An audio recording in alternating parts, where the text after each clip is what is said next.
श्रियकान्ताय कल्याणनिधये निधयेतिनाम् श्रीवेङ्कटनिवासाय श्रीनिवासाय मङ्गलम् लक्ष्मी सविभ्रमालोकसुभ्रूविभ्रमचक्षुषे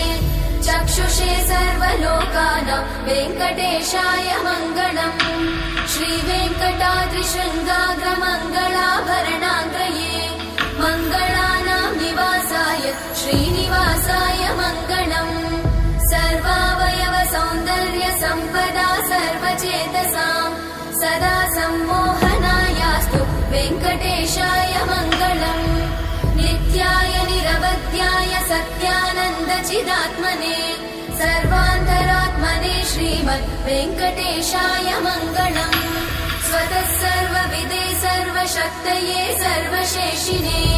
सुलभाय सुशीलाय वेङ्कटेशाय मङ्गलम्